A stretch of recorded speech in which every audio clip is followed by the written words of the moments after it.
If only someone who really believed in limited government, someone who respects the dignity of the individual freedom. If only someone like Ron Paul would run for president.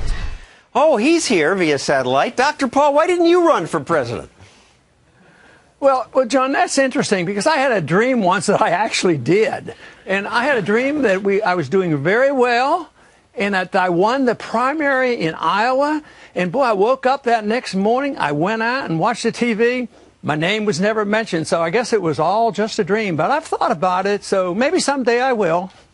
And hence the point of my joking introduction. You were often ignored by not this program, but many in the media. But you did get in the Republican primary more than 2 million votes. Yeah, I was pretty pleased. Of course, you always want to do better. But I was very encouraged by the number of people, especially the young people that showed up when I went to the university. That's where I have become more optimistic. I have to admit, I did watch some of the State of the Union message tonight, and I didn't come out of watching that very optimistic. That was rather depressing. But going to the college campuses, which I will continue to do, there's reason to be optimistic. A lot of young people know what you have been talking about and so many others. It's so different than it was when I first got into politics in 1970. A lot of people now do care about individual liberty and limited government. And you didn't attend many states of the union, you and a few other congressmen. It was, I don't blame you. Some of these guys show up 10 hours early to be at the end of the aisle so they can get their faces on TV. It's a big suck-up fest.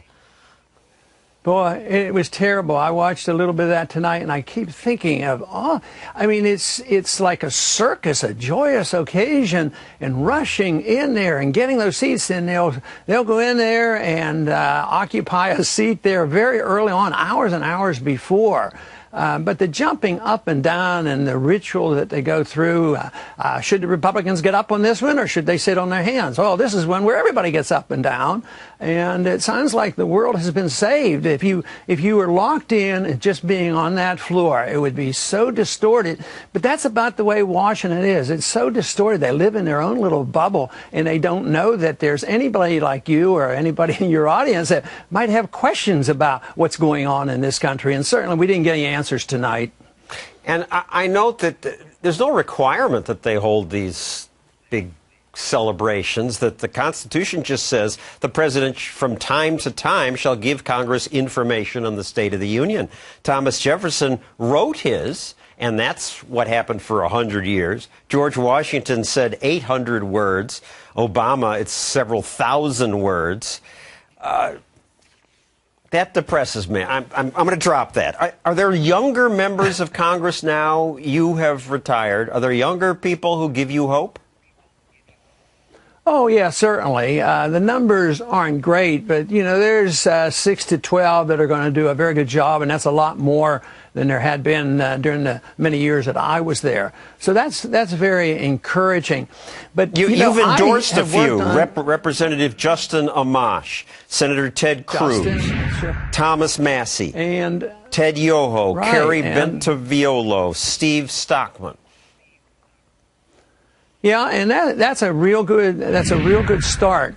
And we do need a lot more, but the truth is, I don't think we can, after listening to a speech like that, we should be convinced that this spending isn't going to quit before we have a calamity. That's what I think is going to happen. But that doesn't mean we shouldn't stop trying to change people's minds. But to think that next year or in 2 years from now we're going to have more members of Congress and we're finally going to come to our senses and we're going to vote against some of this largesse for all the special interests and we're going to bring our troops home and they're going to repeal and restrain the president from assassinating American citizens, his so-called right to do that. It's not going to happen. There's going to be a serious problem, economic, and a crisis here where there will be a decision made by the people, mostly the young people right now that are in college and getting out of college, on what kind of a system we have. We have an outline. It's been around. It's called the Constitution. And if we would go in that direction once again, we could solve some of our problems. But right now, it's not going to be gradual. I think it's inevitable we're going to have this financial crisis, which is going to be very, very serious. The answer is in the Constitution. I happen to have one here. I'm always struck by how thin it is compared to the laws that we now must obey. Right. You were in Congress 35 years. Anything get better?